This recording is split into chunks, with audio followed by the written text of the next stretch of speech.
Assalamualaikum warahmatullahi wabarakatuh. Bertemu kembali dengan saya Yan Harapan Fatli dalam mata pelajaran pendidikan agama Islam dalam topik pembahasan kita pada hari ini, yaitunya jiwa lebih tenang dengan banyak melakukan sujud.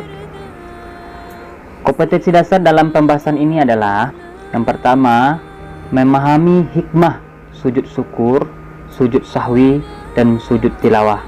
Yang kedua, mempraktekkan sujud syukur, sujud sahwi, dan sujud tilawah. Sedangkan tujuan pembelajaran kita pada hari ini, yang pertama, menjelaskan pengertian sujud dengan benar. Yang kedua, menunjukkan dalil tentang sujud dengan benar. Yang ketiga, menjelaskan macam-macam sujud dengan benar. Yang keempat, menjelaskan ketentuan sujud syukur dengan benar. Dan yang kelima, mempraktekkan tata cara sujud syukur dengan benar. Yang keenam, menjelaskan hikmah sujud syukur dengan benar.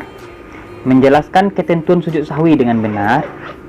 Kedelapan, mempraktekkan tata cara sujud sahwi dengan benar. 9, menjelaskan hikmah sujud sahwi dengan benar. 10, menjelaskan ketentuan sujud tilawah dengan benar. 11, mempraktekkan tata cara sujud tilawah dengan benar. Dan yang ke-12, menjelaskan hikmah sujud tilawah dengan benar. Baik, langsung saja kita pada materi kita hari ini, yakninya jiwa lebih tenang dengan banyak melakukan sujud. Oke, kita terlebih dahulu mengetahui apa itu pengertian sujud. Sujud adalah suatu bentuk kepasrahan dan penghambaan diri kita kepada Allah. Pada saat kita melakukan sujud tersebut, dahi atau kening kita, telapak tangan, kaki, dan lutut semuanya harus menempel ke tanah atau alas sujud atau tempat sajadah kita. Dan ini adalah posisi paling ideal sebagai bentuk kepasrahan, ketundukan, dan kepatuhan total kita kepada Allah Subhanahu wa Ta'ala. Dalam sujud kali ini kita akan membahas 3 sujud. Yang pertama itu sujud syukur, sujud sahwi, dan sujud tilawah. Kita masuk pengertian sujud syukur. Pengertian sujud syukur. Sujud syukur itu adalah berterima kasih kepada Allah Subhanahu wa Ta'ala. Sujud syukur itu dilakukan ketika seseorang memperoleh kenikmatan dari Allah Subhanahu wa Ta'ala atau terhindar dari mara bahaya. Dengan melakukan sujud syukur, kita akan mengungkapkan rasa syukur kita kepada Allah Subhanahu wa Ta'ala. Tetapi kita sering hanya mengucapkan dengan alhamdulillah. Ternyata di samping dengan mengucapkan alhamdulillah, kita juga diajarkan cara lain untuk mengungkapkan rasa syukur kita kepada Allah Subhanahu wa Ta'ala. Dengan cara lain yang dimaksud adalah dengan melakukan sujud syukur. Selanjutnya, apa dasar hukum sujud syukur ya? Adapun dasar hukum sujud syukur itu adalah sunnah, atau apabila kita lakukan berpahala, dan apabila tidak kita lakukan maka merugi, tidak berdosa tapi rugi. Dalam hadis Rasulullah Shallallahu Alaihi Wasallam bersabda, an Abi Bakrata an Nabiy Shallallahu Alaihi Wasallam, kana iza atahu amrun yusurruhu au busra bihi khurra syajidan syukran lillah. Rahul Abu Dawud wa Tirmizi. Artinya, dari Abu Bakrah, sesungguhnya apabila datang kepada Nabi Shallallahu Alaihi Wasallam sesuatu yang menggembirakan atau kabar suka, beliau langsung sujud bersyukur kepada Allah Subhanahu wa Ta'ala. Hadis riwayat Abu Dawud dan Tirmizi. Selanjutnya, mengapa kita melakukan sujud syukur? Apa sebab-sebabnya? Yang pertama itu karena kita mendapatkan nikmat dari Allah Subhanahu wa Ta'ala. Contoh, kita mendapatkan juara kelas di dalam penerimaan lapor intinya. Kita melakukan sujud syukur karena Allah memberikan kita kepintaran ya, kepandaian dan sebagainya. Atau contoh lain, contohnya kita di dalam perlombaan ya, kita mendapatkan juara ya, kita melakukan sujud syukur dan lain sebagainya ya. Terus yang kedua, sebab melakukan sujud syukur terhindar dari bahaya atau kesusahan yang besar. Contoh, terjadi bencana atau banjir atau gempa bumi, dan kita selamat dari bencana tersebut, kita melakukan sujud syukur ya. Ini sebab-sebab kita melakukan sujud syukur. Selanjutnya, tata cara melakukan sujud syukur ya. Yang pertama, menghadap kiblat ya. Nah, yang kedua, niat untuk melakukan sujud syukur. Niatnya baik dengan bahasa Arab maupun dengan bahasa Indonesia. Kalau kita tidak bisa dengan bahasa Arab, cukup saja dengan bahasa Indonesia. Seperti sengaja aku melakukan sujud syukur karena Allah lillahi ta'ala. Yang ketiga, melakukan sujud seperti dalam sholat ya. Kita melakukan sujud seperti melakukan sujud di dalam sholat dengan membaca doa yang seperti Bapak bacakan ini. Subhanallah walhamdulillah wala ilaha illallah wallahu akbar wala haula wala quwata illa billahil aliyul azim. Artinya, Maha Suci Allah dan segala puji bagi Allah, tiada Tuhan selain Allah. Allah Maha Besar dan tiada kekuatan serta daya upaya kecuali atas izin Allah yang Maha Tinggi dan Maha Agung. Terus yang keempat, tata cara melakukan sujud syukur. Terus kita duduk kembali. Terus yang kelima, yang terakhir adalah salam. Selanjutnya, hikmah melakukan sujud syukur ya.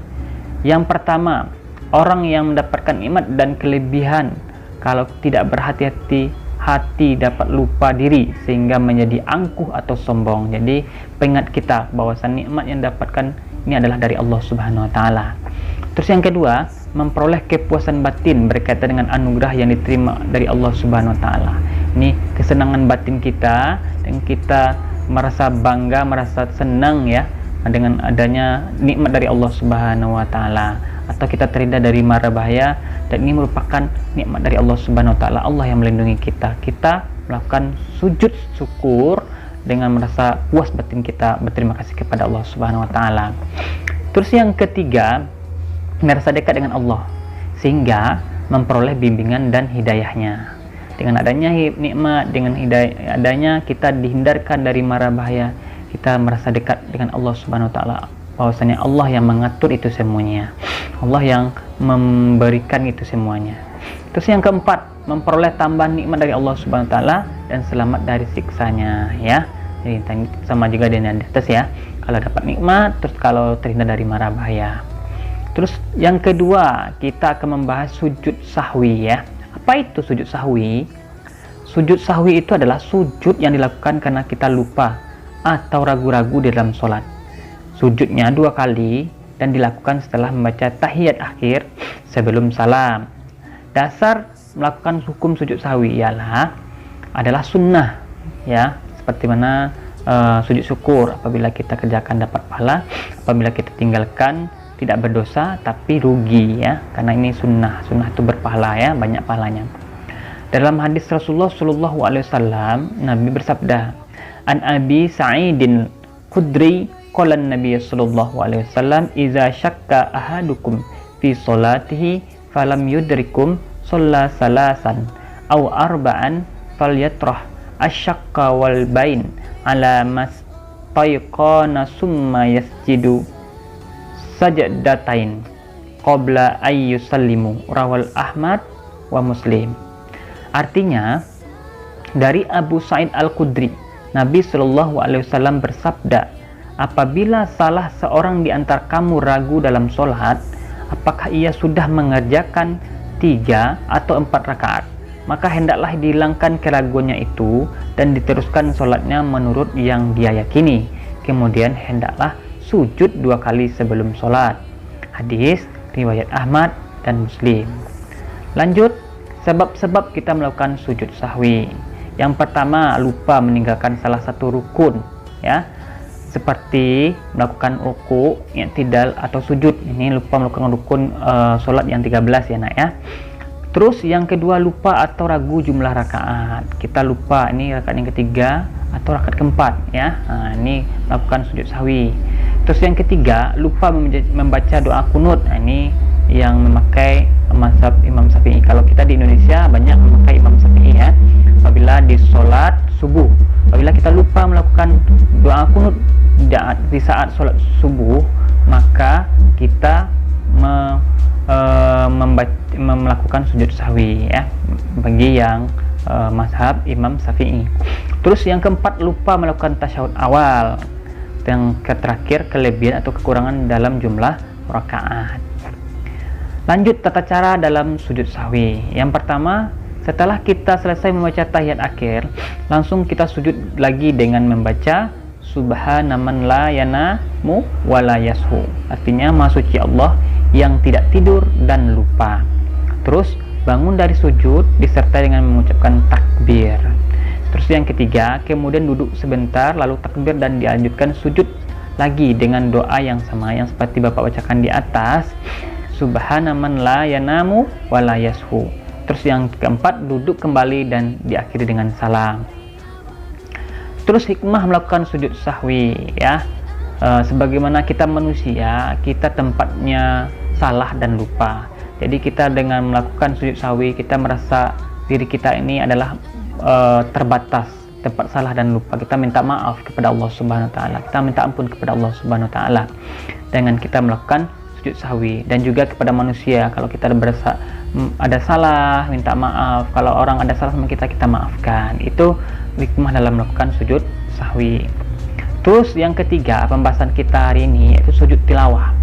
Apa itu sujud tilawah? Sujud tilawah itu sujud dilakukan karena membaca, mendengarkan, atau kita menghafal ayat-ayat yang di sana terdapat ayat-ayat sajadah di dalam Al-Quran ketika dalam sholat maupun di luar sholat, pada saat membaca, menghafal sendiri, atau pada saat mendengarkannya. Ini yang sujud tilawah ya. Terus dasar hukum sujud tilawah apa ya? Sebagaimana terdapat di dalam hadis Nabi dari Ibnu Umar ya.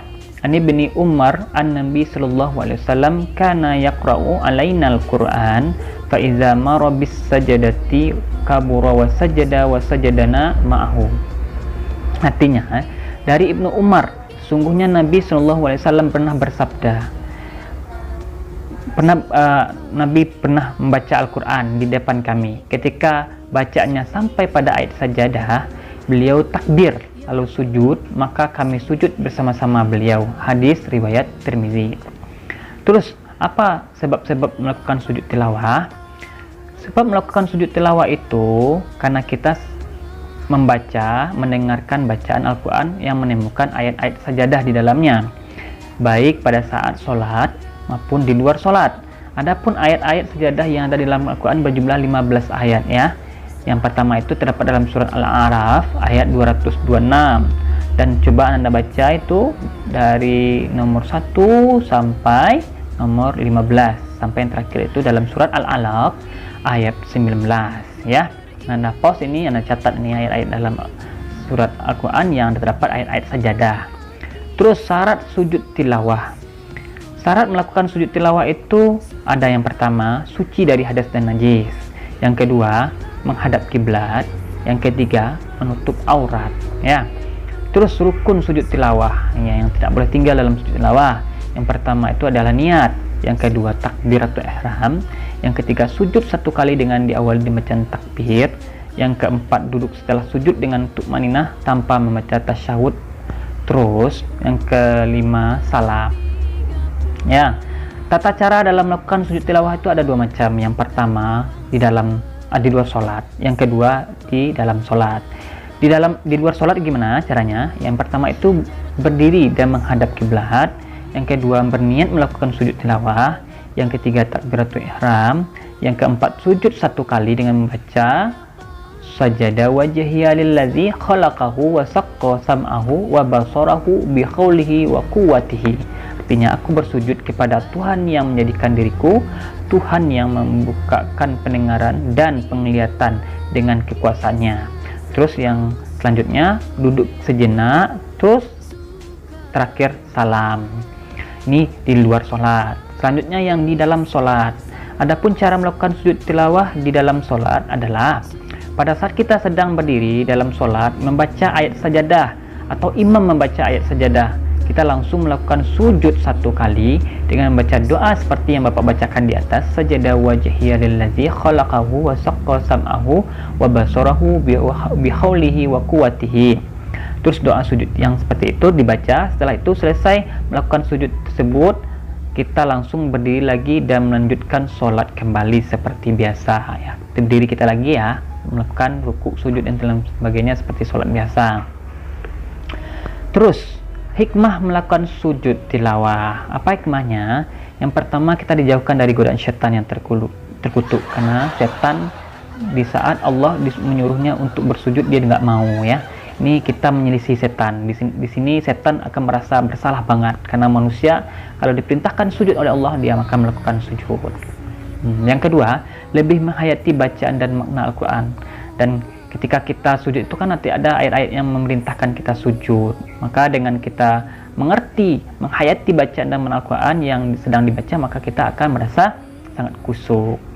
Terus yang ketiga, mendekatkan diri kepada Allah Subhanahu wa taala. Dengan adanya kita melakukan sujud tilawah, kita merasa diri kita diawasi oleh Allah, merasa diri kita ini adalah manusia yang dimana tujuannya di dunia ini adalah untuk beribadah dan bersujud kepada Allah Subhanahu wa taala. Ya. Mungkin demikian saja. Sekian, terima kasih. Dalam video pembelajaran ini Anda dapat mengambil ilmunya. Semoga Anda bisa dapat mengerti, paham, dan semoga Anda bisa menjawab pertanyaan-pertanyaan yang berkaitan dengan 3 sujud ini ya. Sujud tilawah, sujud syukur, sujud sahwi ya. Terima kasih. Wabillahi taufik wal hidayah. Assalamualaikum warahmatullahi wabarakatuh.